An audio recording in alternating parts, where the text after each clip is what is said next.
Yo dije lo mismo.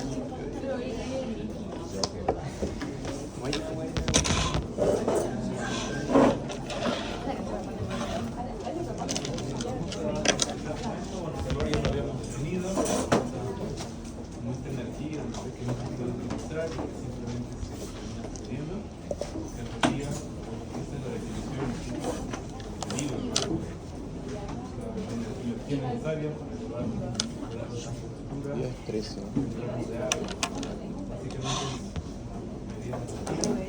Y la temperatura, que es tan interesante, ¿no? La temperatura sería como un grado del movimiento de las partículas del sistema. Y bueno, nosotros tenemos como dos temperaturas, la temperatura que es periférica y la temperatura que es central, corporal central. Generalmente la medimos la periférica, más conveniente, más fácil, menos incómoda, colocar un termómetro y apoyarlo sobre la piel, por ejemplo. Pero esta temperatura puede variar por el entorno. Si estamos en ambientes fríos o calurosos, puede que salga con lecturas erróneas. Entonces, en algunas enfermedades uno quiere realmente comprobar si existe cambio de temperatura, uno termina midiendo la temperatura central. Esta central es un poco más incómoda, tiene que insertar el termómetro en el recto, pero es bastante interesante porque muchas veces hay diferencias más allá de los 0.6 grados Celsius, ¿no? Entonces, si es que hay una diferencia más que eso, entonces quiere decir que realmente tenemos una temperatura elevada. Esto todavía se sigue haciendo, por ejemplo, en enfermedades puntuales como la apendicitis. Entonces, es un signo clínico preciso tomar la temperatura rectal, compararla con axilar y ver si el cambio es más allá de 0.6 centígrados. Entonces quiere decir que sí tienes una hipertermia, una fiebre. ¿Okay? Eso. Vamos a ver más.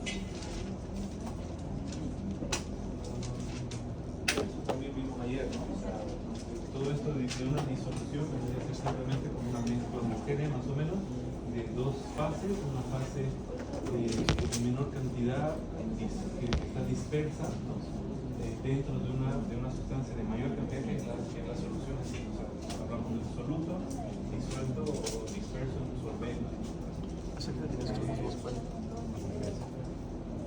Más solubilidad también, gracias a ayer, como este grado en la que este soluto puede interactuar con el solvente, ¿no? O sea, el grado con la que es capaz de dispersarse.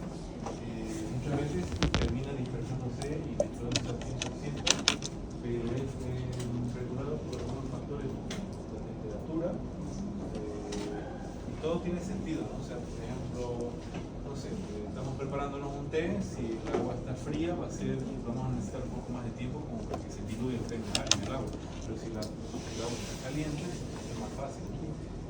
Presión, superficie de contacto, agitación, si se dan cuenta, todas estas son situaciones en donde yo tengo gradientes, ¿no? O sea, un cambio, una diferencia entre los entornos.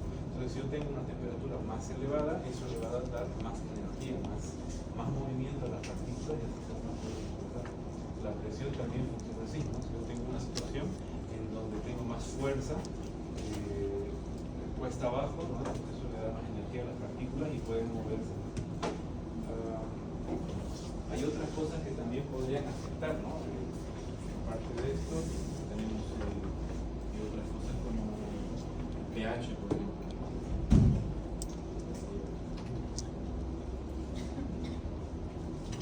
Unidades de concentración, eso también lo estamos viendo, más que todo en la parte práctica, ¿no? Estamos viendo este tipo de fórmulas, ¿no? Ayer practicamos un poquito con un grupo, nosotros practicamos un poquito con el otro. Vamos a ver cómo se hace. Así lo voy a dejar para la práctica.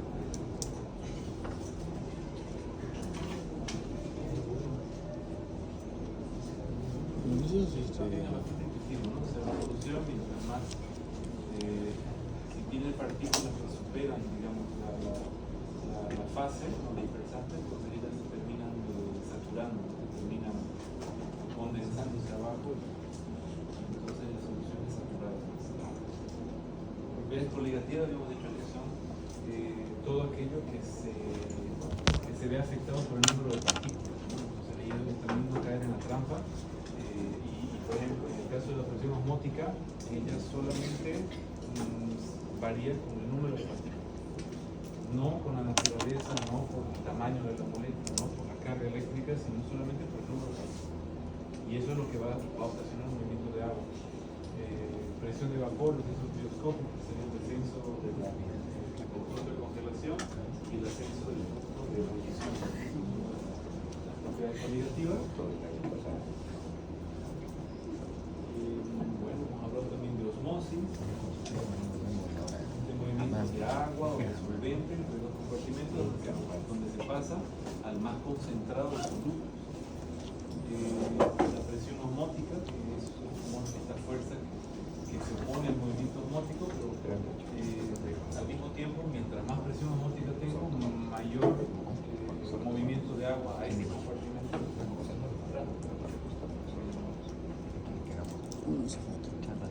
Pues ahí llegamos a una parte también bien bonita, ¿no? Que es explicar el efecto Gibbs-Donald. Eso también es bien interesante, entra en la lista de cosas que no se tienen que olvidar en fisiología en general. Entonces, ¿qué es el efecto Gibbs-Donald? Voy a tratar de graficarlo y de ahí nos vamos construyendo. A ver si se nota. Voy a dibujar la pista. Nosotros tenemos dos compartimentos. A y B, separados por una membrana. Ahora, resulta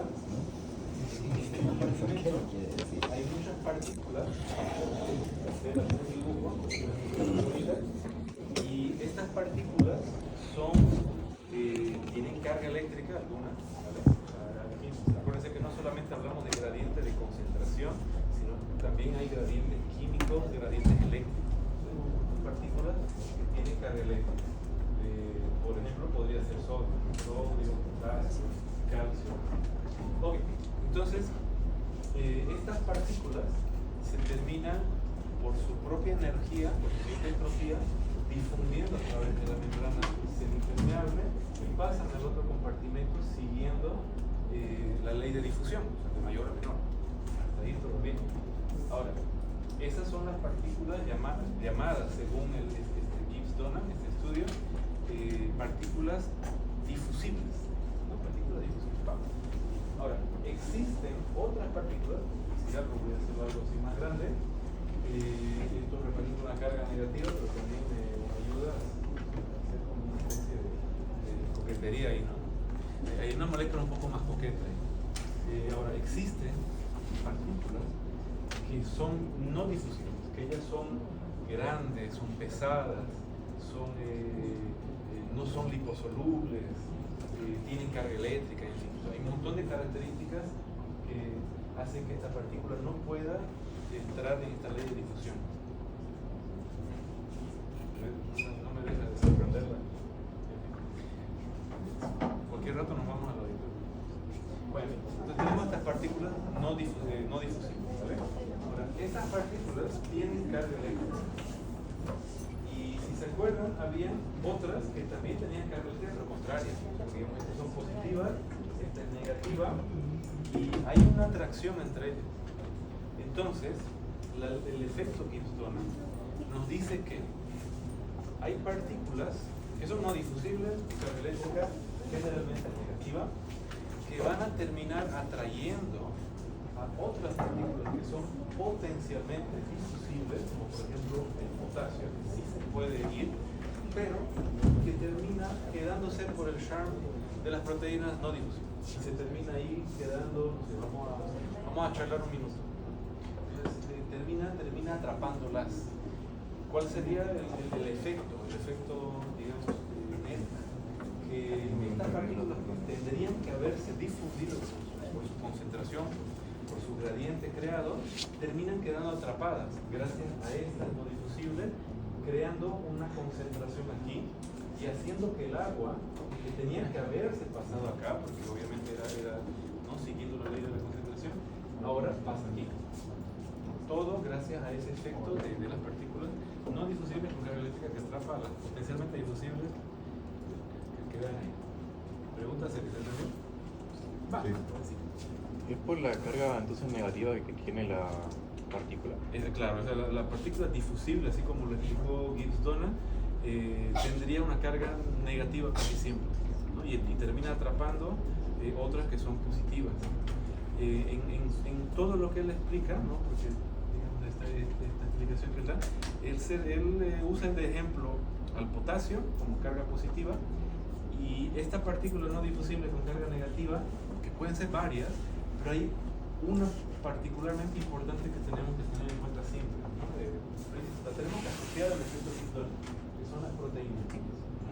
O sea, en teoría puede ser cualquier cosa, glucosaminoglutano, una cosa así, puede actuar como una partícula no difusible que tiene carga negativa, pero en esta teoría la más importante son las proteínas. Y estas proteínas tienen carga negativa casi siempre. Yo digo casi porque resulta que ahora que conocemos más de estructura de proteínas, sabemos que hay algunas que incluso llegan a la neutralidad, otras se cargan positivamente, otras son negativas. Entonces no es que la proteína siempre sea negativa, pero en la explicación él dijo, bueno, imaginemos que todas son negativas y que atrapan. Entonces lo haría como más concentrado Claro, exactamente. Como o sea, la el efecto proteína neta de suero de leche. ¿Mm? La proteína que hay en suero de leche para... Exacto, o sea, básicamente la ley te dice así, donde hay proteína, ahí se va a concentrar la cosa. Es como, no sé, el influencer de la fiesta que atrae a toda la gente y todos se quedan ahí. Dale. Este efecto básicamente explica así, mira. Si yo no tuviera yo no tuviera esta partícula coqueta, por ley de difusión, todas las otras partículas irían de mayor a menor.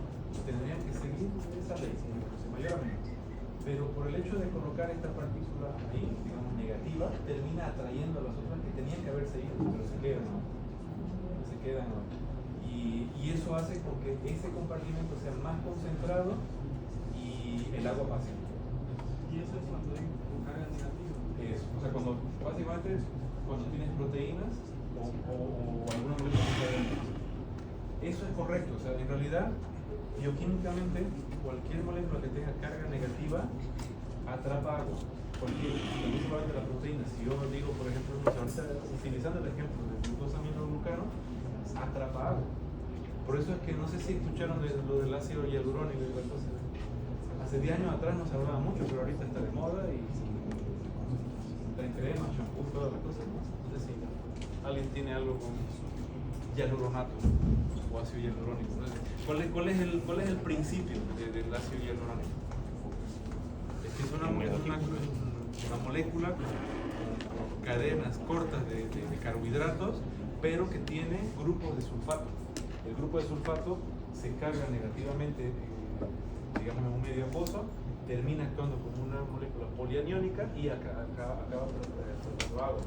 Entonces funciona como exactamente como un efecto Gibbs-Donald. Pero el efecto Gibbs-Donald básicamente nos habla sobre proteínas. Esa es la idea. La molécula de agua tiene carga bipolar. De hecho, la molécula de agua es bipolar, no es bipolar, tiene positivo y negativo. Ella acaba interactuando con las dos partes. Por eso es muy buena para separar. Claro.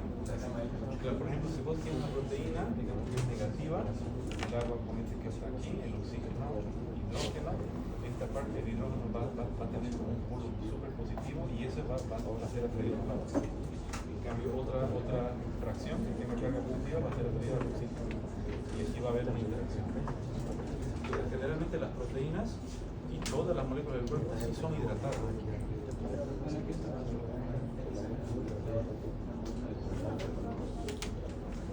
No los comparten, simplemente se aproximan. Hay una aproximación y una especie de lo que llamamos dipolo inducido. Entonces el agua se aproxima, pero el agua es muy importante en este caso, no viene al tema, pero es muy importante para darle la forma a la proteína. Si no tuviéramos el agua,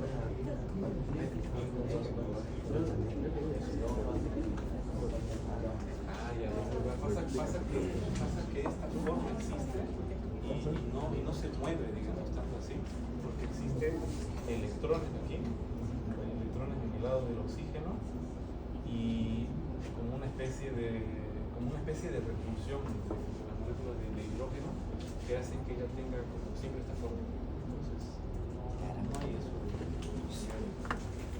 Pero esa proteína. Entonces, más o menos, no sé si queda. El Gibbs-Donner se basa en eso, que hay proteínas, que hay partículas que no se pueden mover, pero que terminan atrayendo a partículas que sí se podrían haber movido, o sea, potencialmente difusibles, y gracias a ese efecto se crea un estado de concentración y el agua va. Ahora, ¿cuál va a ser la belleza de eso? Que digamos, no sé, teorema, este efecto de Gibbs-Donner, nos va a llevar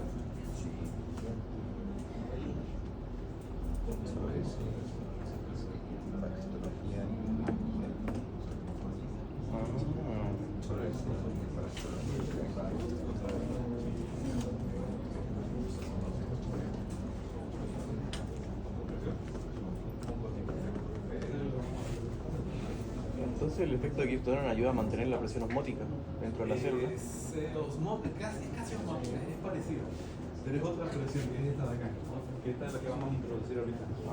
O sea, el efecto Gibbs-Donner en fisiología es importante porque nos ayuda a sustentar, digamos, la explicación, ¿no ves?, fisiológica de la presión oncótica o coloidosmótica, también llamada. Son lo mismo. Es una trampa de examen clásica. Yo les pongo así, mira, explique la diferencia entre presión oncótica y coloidosmótica, y se quedan media hora así pensando. Esa es la diferencia. Y es lo mismo. Entonces, esa es la presión oncótica. ¿En qué se basa esta presión oncótica o coloidosmótica? O sea, coloides, ¿no ves?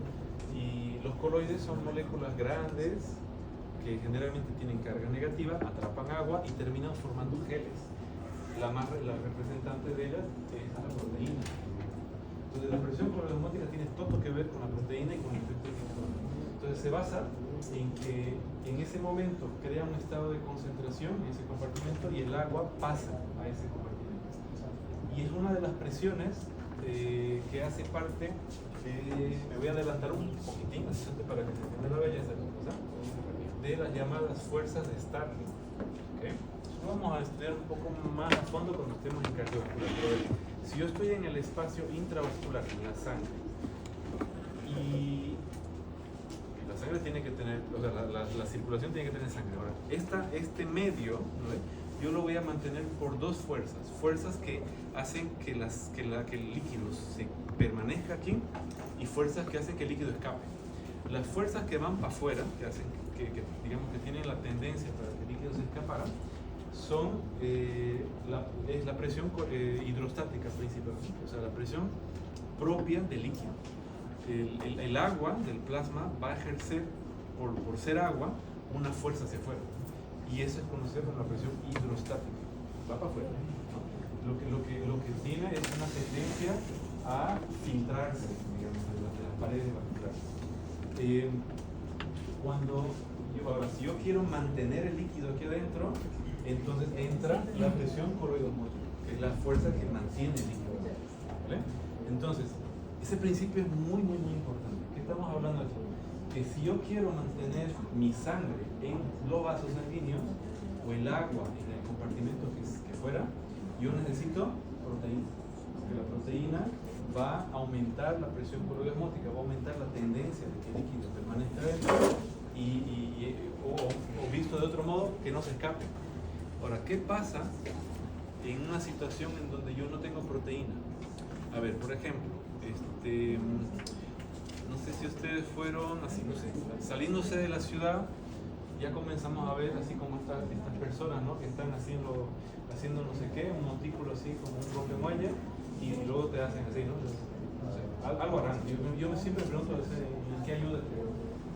Pero en fin, están ahí trabajando y sale, ¿no? La persona así con su pañoleta por acá, te hace así y tiene su tropa acá de viejitos, ¿no? Ahora, los viejitos, si se dan cuenta, son chocos, toditos, y tienen así como una petaquita. Y uno dice, pucha, pero qué bien nutrido el hombre, ¿no? O sea, es lindo. ¿Ah? Y va por ahí la cosa, ¿no? O sea, en realidad lo que está ocurriendo es que más bien está desnutrido. Fuera por bicho, fuera por otra cosa, lo que está pasando es que estos niños, por parte de su desnutrición, no tienen consumo de proteína. Y la proteína, ¿para qué es importante? Para mantener el líquido, porque aumenta la presión cerebral. Bueno, ¿ves? Otra situación, si yo estoy enfermo del hígado, ¿cuál es la función del hígado? Grande, desintoxica, metaboliza, otra función. Tiene varias, no sé, a grosso modo. Sintetiza proteína. Entonces, como parte de las proteínas, la albúmina, los factores de coagulación, fibrinos, todo eso es sintetizado por el hígado. ¿Qué pasa si una persona se enferma del hígado? Ya no fabrica proteína, la presión osmótica cae y el agua comienza a escaparse literalmente de los vasos sanguíneos hacia los tejidos. Y si se escapa a los tejidos, ¿para dónde va? Tienen que encontrar un espacio en donde quedarse. ¿No? Yo escapo al tejido. Yo llegué a la matriz extracelular, no, aquí está ocupado, aquí hay el colágeno, está la célula, los mastocitos, pues no. Tengo que moverme del lugar. ¿Para dónde me voy? Es como la clase, mira que la clase ahorita estamos llenos todos, ¿no? Pero resulta de que sí hay espacio. Imagínense que esta sea una célula, esta sea otra célula, y aquí hay un espacio. ¿Qué se llama este espacio? Espacio intercelular, dale, o llamado también como intersticio, ¿no? El espacio intersticial, ¿no? O sea, literalmente entre los tejidos, el intersticio. Este espacio intersticial generalmente es virtual, o sea, es un espacio tan pequeñito que no tiene mucha importancia considerarlo, ¿no? Pero cuando hay escape de agua dentro de la célula, no puedo ir en la matriz celular, me expulsaron, así que me siento acá, ¿no? Es como la clase, viste que no hay silla y tenemos que utilizar el intersticio. Entonces lo mismo pasa con el agua pasa al intersticio y genera un espacio que antes no había. Solamente para que se entienda la belleza, dentro de la célula es el espacio intracelular, el líquido. Fuera de la célula es el extracelular. No se dice así, pero digamos, primer espacio, segundo espacio, y el agua, si no tiene dónde ir, forma un tercer espacio, forma un espacio donde no había. Eso es muy común de escuchar. Van a escuchar decir, el paciente está haciendo un tercer espacio. ¿Qué significa? Que el agua está pasando al intersticio y se está desmatizando. Y ahí comienza a hincharse. Entonces, estar enfermo del hígado, estar enfermo del riñón, por ejemplo, y del corazón también, esos tres, hígado, riñón, corazón, te va a terminar edematizando, hinchando, justamente porque baja la presión arterial. ¿Ok? ¿Están bien? Bueno, entonces, esto es algo así que es sumamente importante. Efecto Gibbs-Donan, proceso osmótico. Como dice aquí en la diapositiva, dice que mira, esta presión es necesaria para mantener el líquido en el suelo corporal. Depende de la proteína. Si yo no tengo proteína, el líquido se escapa y yo me comienzo a desmatizar y a formar un tercer. ¿Okay? Y si se escapa mi líquido, ¿qué va a pasar con la presión dentro del vaso sanguíneo? Se cae y voy a tener problemas. ¿Más? Bueno, este dibujito creo que está mejor que el mío, pero bueno, es la misma cosa, ¿no? Tenemos dos compartimentos, la membrana semipermeable, el agua queda decidiendo para dónde va, tiene que irse al lugar más concentrado. El pronóstico era de que se tenía que ir a donde estén difundiendo los electrolitos, pero resulta de que acá tengo las proteínas y estas proteínas acaban atrapando a partículas potencialmente difusibles que ahora generan un lugar concentrado y el agua permanece. Ese es el efecto Gibson.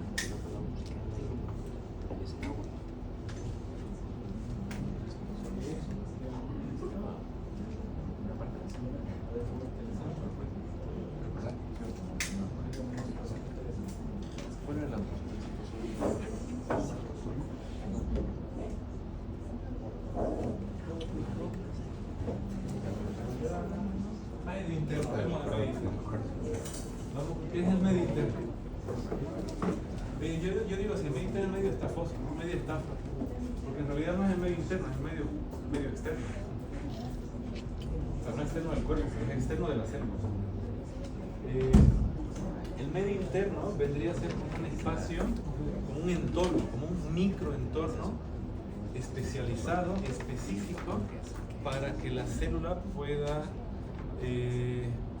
estar feliz, o sea, pueda reproducirse, crecer, diferenciarse y todo. Entonces, es un microambiente.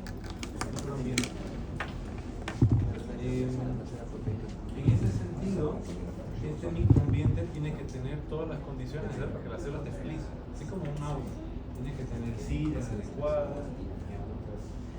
Algún día le saco su pique ahí para mandar a los médicos.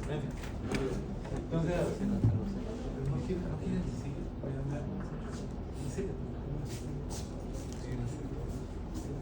no puedo.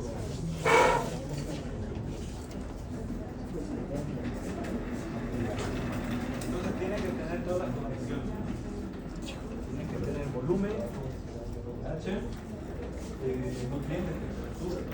Entonces, si yo, por ejemplo, modifico mi osmolaridad, y hemos visto que es lo que pasa, si yo modifico la osmolaridad y genero un entorno más concentrado, con mayor cantidad de partículas, eso va a generar movimiento de agua. Entonces el líquido podría o entrar a la célula o salir de la célula, porque ya revienta o lo que sea, ¿no? Entonces, no puedo. Si yo aumento el volumen, lo mismo, yo voy a generar mayor presión hidrostática o voy a generar presión de espacio y voy a tener problemas. El pH, un desastre. Si yo cambio el pH, ¿qué es lo que pasa? Para empezar, el pH es necesario para que las enzimas y las proteínas mantengan su estructura, estén estables. Si yo modifico el pH, entonces se paralizan las enzimas porque ya no van a funcionar, ya necesitan un pH óptimo y las proteínas que dependen, la forma depende del pH, pues pierden la forma y pierden su función. Entonces, si yo cambio el pH es un desastre. De hecho, hay una pregunta que me gusta mucho, es una pregunta muy sencilla, que la pueden aprender de memoria, pero es más bonito aprenderla con la importancia de mí. Yo digo así, de estas constantes, ¿cuál es la más sensible? ¿Cuál es la más peligrosa? La que si yo modifico y nos morimos, el pH, porque es el que tiene el rango más justo. Imagínense yo les digo, el pH normal del cuerpo va de 7.35 a 7.45. O sea, no es neutro, pero 7.35 a 7.45, ese es su pH. Si yo modifico para uno de los lados, entonces, lo que dijimos, ¿no? Alteración de las proteínas, alteración de las enzimas y todo lo demás. El cuerpo todavía consigue compensar volumen, consigue compensar osmolaridad, temperatura. Tenemos formas de regular eso, pero el pH muy pobre, muy pobre. Ya vamos a ver qué tal. Nutrientes, residuos, temperatura. Entonces, eso, medio interno. Y pregunta, no sé si alguien leyó ya. Está comenzando a leer los textos, pero ¿quién describió por primera vez el medio interno? ¿Cuál sería el fisiólogo del año? No fue Darwin. ¿Fue quién? Claude Bernard. Eso. Es muy bien. Claudio Bernardo, ¿no? Claude Bernard.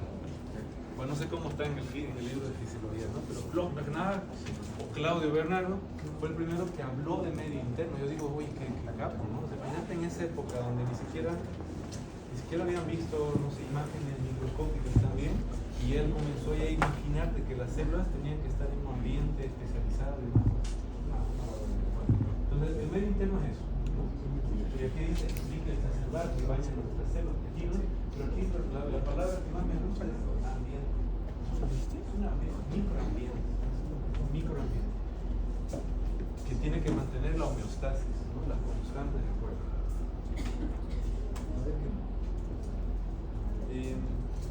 Bueno, pero como es el líquido que está, por definición, todo el entorno fuera de la célula, entonces nosotros tenemos que hablar del líquido extracelular y hablar de compartimentos de líquido.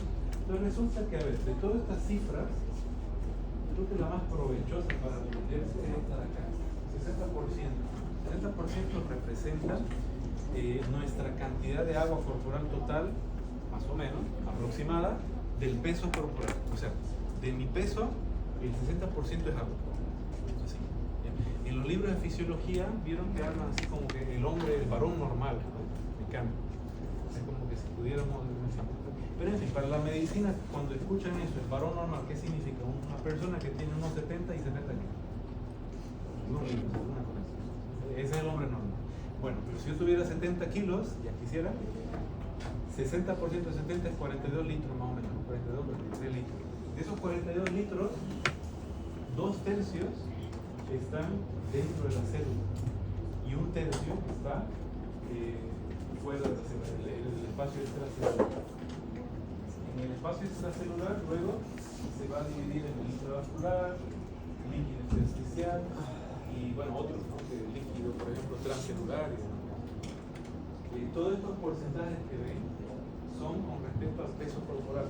No es una división, sino 20% del peso corporal, 5% del peso. Entonces yo quisiera saber cuánto tengo de sangre. De 5 a 7% del peso está circulando en la sangre. ¿Ok? Básicamente eso.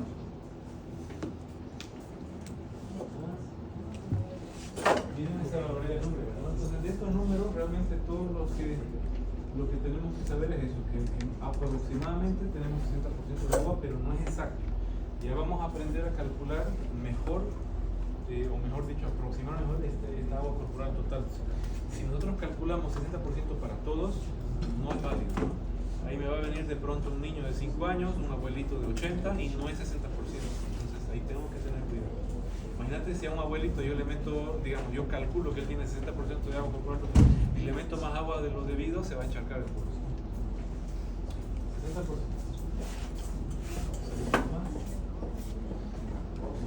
Bien, entonces a ver, esta gran parte de hablar del medio interno no se puede no hablar de los valores normales, de los parámetros normales de los electrolitos y líquidos y carbohidratos y toda la cosa. Entonces,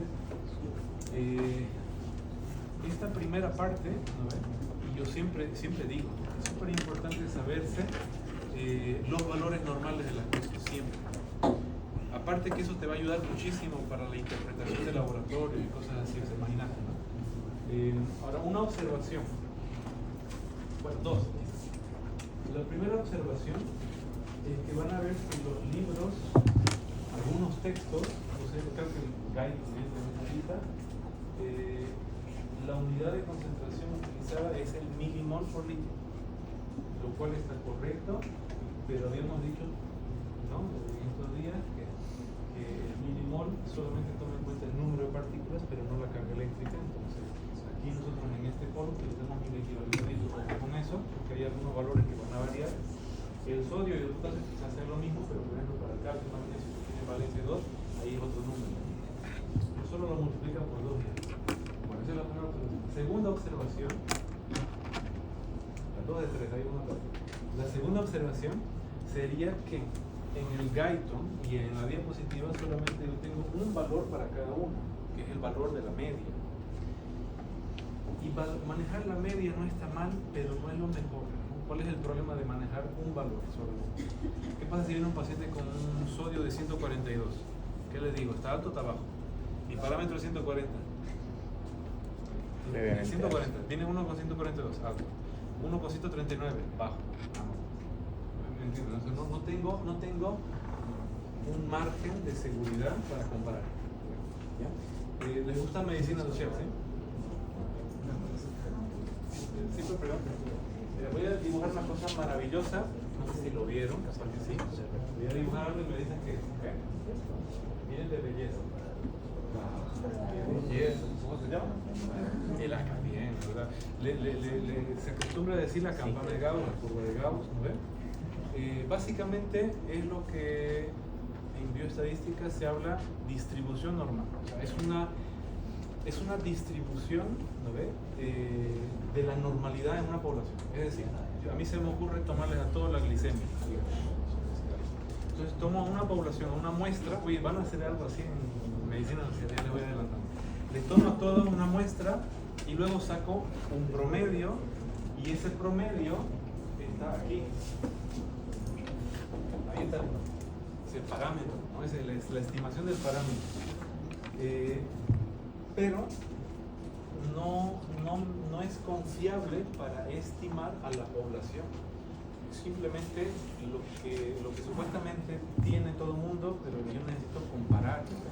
Entonces, yo necesito tener márgenes, un nivel mínimo inferior o un límite y un límite mínimo superior. ¿Bueno? Entonces, básicamente, esto es muy medicina social, pero por lo menos ya entran sabiendo estas cosas. Si yo quisiera, a ver, más bien lo voy a preguntar, porque vaya muy interesante. Medicina, generalmente, ¿cuál es el porcentaje de confianza que se utiliza? O sea, yo puedo decir que algo es normal cuando ¿cuántos por ciento de la población lo padece?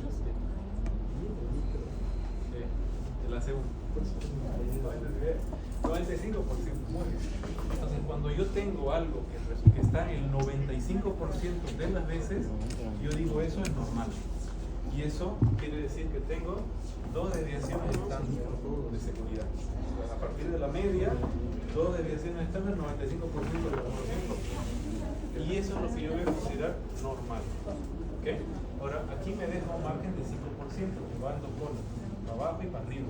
5% de error, digamos, estadístico, y eso es lo anormal. Entonces, ¿qué quiere decir eso? Que el sodio, efectivamente, la media es 140, pero yo necesito este margen. Entonces, va de 135 a 145.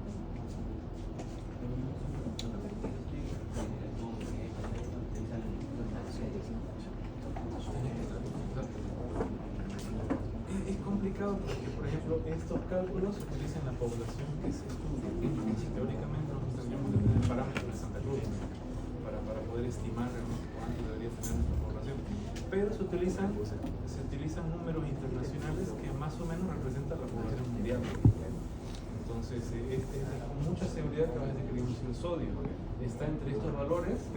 Por ejemplo, el paciente con 142 está dentro del valor normal. Si está con 139, normal. Si está con 120, aquí en la China, bajo.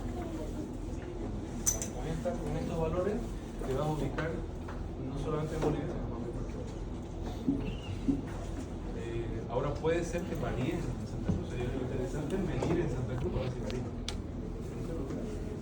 El potasio, por ejemplo, 4 y 7. El potasio va de 3.5 a 5.5, algunos 5.0. Entonces, para cada uno de los valores, les voy a mandar una tablita, lo voy a pasar. Siempre digo, le voy a pasar y es así como un mito, como una leyenda, pero siempre lo voy a pasar.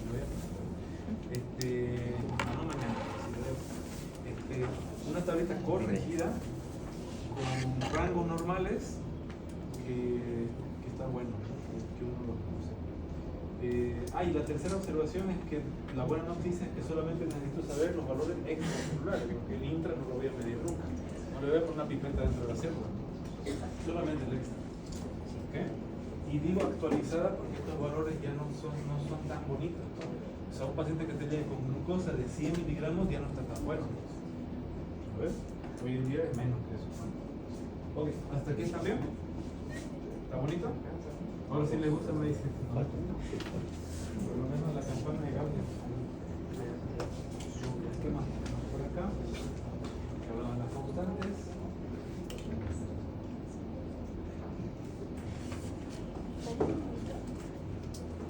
Hay una clase, probablemente se lo estoy analizando a ver si les paso, pero hay una clase enteramente de esto, ¿no? Que vamos a analizar. Vamos a sería el análisis de cómo se calcula las ingestas, los ingresos y los egresos de líquidos en el cuerpo, ¿no? Y resulta de que los pacientes alrededor del día producen agua, eliminan agua y también lo ingieren, ¿no? Si uno ingiere agua, uno pierde agua por el pipí, por el popó, y al final del día tenemos que tener como una cantidad de líquido normal, por así decirlo, ¿no? Como regla general, todo lo que entra sale y debería ser cero, pero no es cero siempre, entonces tenemos que tener algo para comparar. Y eso se realiza con algunos cálculos y para eso necesitamos una clase entera, ¿no? Entonces vamos a tener esta clase de balance hídrico también. Lo estoy pensando. Siempre que lo medito, llego a la conclusión de que es mejor que tengan la información a que no la tengan y que la podían haber tenido. No sé si se entiende. Yo soy de la idea que medicina siempre es mejor más que menos. Quizás para otras materias menos es más. En arquitectura y qué sé yo, no sé, algo me va a decir, oye, minimalismo, es más bonito. Pero en medicina, conocimiento es poder. Oye, a ver, si de 1000 palabras que uno lee en el texto, solamente vas a aprender 300, retienes 300, y de las 300 a ver si aprendemos 50, ¿ves? Y después de 2 días a ver si las recordamos. Claro. Entonces, hay que meterle, ¿no? ¿Ok? Yo tengo una clase entera, me voy a pasar por ahora. Luego hablamos de regulación del volumen, ¿no? Entonces, solamente para tener una idea, esto es, según yo, bastante avanzado todavía, para hasta el final del curso creo que va a tener más sentido. Pero a ver, más o menos sería así. Si yo tengo un aumento del volumen porque me pasé tomando líquido, se ve mucho en carnaval, pero vaya que toman líquido y no es exactamente agua. Entonces, aumenta el volumen y ese volumen se absorbe, entra a la circulación, llega al corazón por medio de un retorno venoso que se le dice, y cuando llega al corazón, el corazón dice, oye, pero que tanto líquido me están mandando, voy a tener que trabajar más. Así que el nódulo sinusal se estimula para que el corazón se contraiga más rápido. Entonces, aumenta su frecuencia cardíaca, lo que termina aumentando la presión arterial. Si aumenta la presión arterial, quiere decir que va a ir con más fuerza y cuando llegue al riñón, el riñón que tiene que filtrar la sangre, la va a filtrar más rápido. ¿Ves? Que estoy llegando con más fuerza. Ahora, si el riñón filtra más rápido, se va a producir más orina y voy a eliminar mi líquido. Entonces, al final de todo este proceso, esa disminución de volumen, me va a regular el aumento. Yo aumento, pero al mismo tiempo lo voy a regular perdiendo. ¿Ves? ¿Qué es lo que pasa cuando tomamos mucha bebida? Después de media hora ya está. ¿Ves? Ese es cuando aumenta. Ahora, ¿qué pasa cuando disminuye?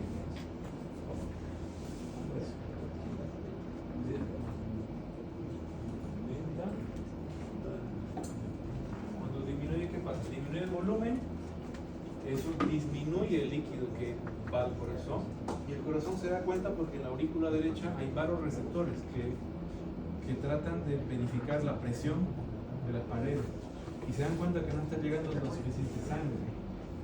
Esto, junto con el hipotálamo que tiene osmoreceptores que van a sentir la osmolaridad de la sangre, van a percibir que está baja y van a comenzar a secretar ADH, que es la hormona antidiurética. Entonces esta antidiurética nos va a dar la sensación de sed para que nosotros vayamos a agarrar más líquido, y al mismo tiempo va a ir al riñón y va a secuestrar el agua que tenía que haber salido por la orina. Entonces va a aumentar nuestra cantidad de agua absorbida y por lo tanto el volumen en la circulación. Más o menos se regula. Creo que estos son mecanismos a corto plazo. ¿Pero? Más o menos así. Tomo como osmolaridad. ¿Qué es la osmolaridad? Habíamos dicho que la osmolaridad es parecida a la tonicidad plasmática, pero la tonicidad simplemente es el grado de concentración de partículas.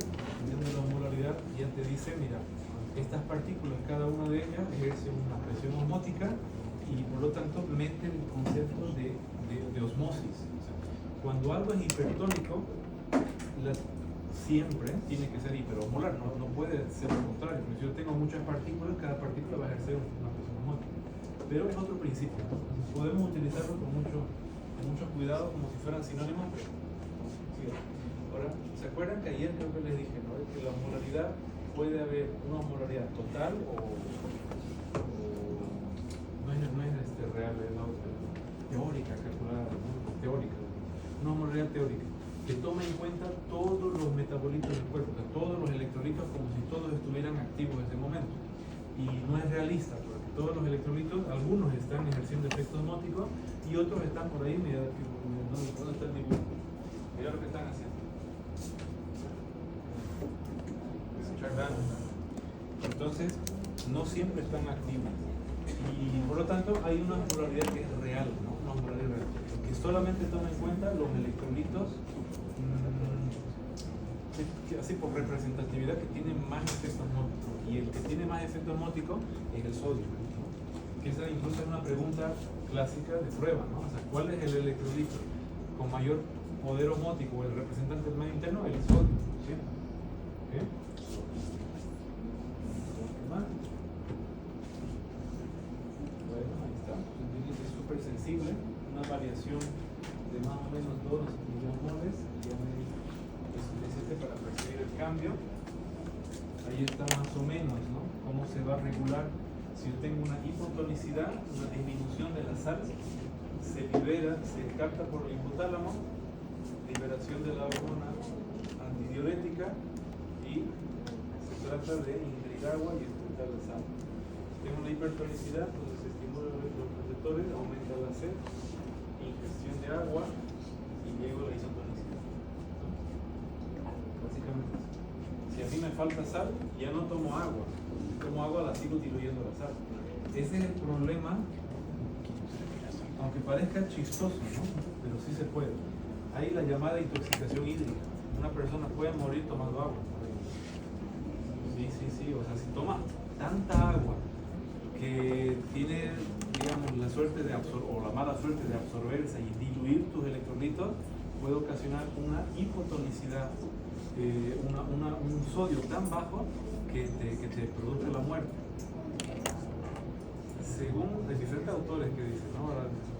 Hay un autor, por ejemplo, que mencionaba una cosa así súper rara, ¿no? Así súper inhumana, que 20 litros de agua. Una cosa así, ¿no? Yo dije, pero ¿y cómo supieron esto? No sé quién sepa. Pero luego uno ve cosas raras, ¿no? Por ejemplo, en estos tiempos de carnaval uno ve así que te pones una manguera y aparece un aparato, no sé cuánto líquido de repente. En el caso del agua embotellada, como no tiene pues, electrolitos y minerales, pasaría eso. Sí. Bueno, pero pasa que digamos uno le va a meter agua mineral, ¿no? Y el cuerpo va a tratar de regular de alguna forma. El cuerpo siempre va a encontrar la salida, pero el problema aquí es si vos ingieres mucho volumen. Si ingieres mucho volumen va a disminuir los electrolitos porque lo va a diluir. Pero el cuerpo sí va a regular las cosas. Creo que pasa eso. Igual, me imagino que el estómago en algún punto va a decir, oye, che, parala, ¿no?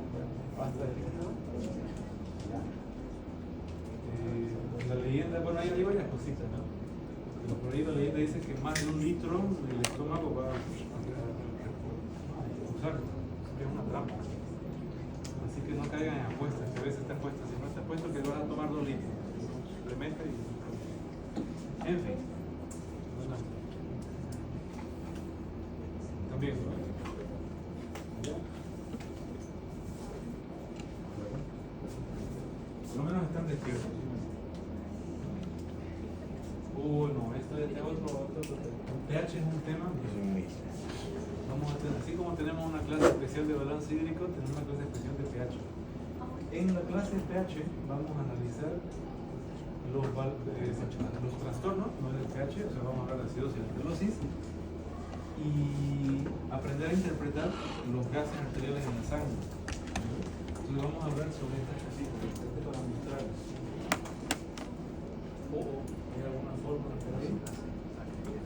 Vamos a aprender esto, pero así, rápido, fácil, bonito, sin sufrir. ¿Okay? Pero estas tablitas acá no hay que memorizarlas, sino que hay que razonarlas. Porque estas flechitas, miran el examen, hay mucha gente que está sin el examen. Se parece Chespirito, Chaparro y Monopar, una cosa así. Era para arriba para abajo la flecha. Entonces estas cosas hay que saberlas razonar. Entonces todas las clases para ello. Creo que por ahora es suficiente. pH es otro tema.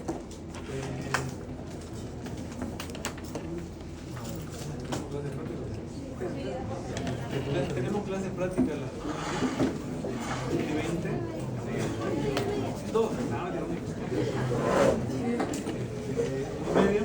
Mañana probablemente no haya clases.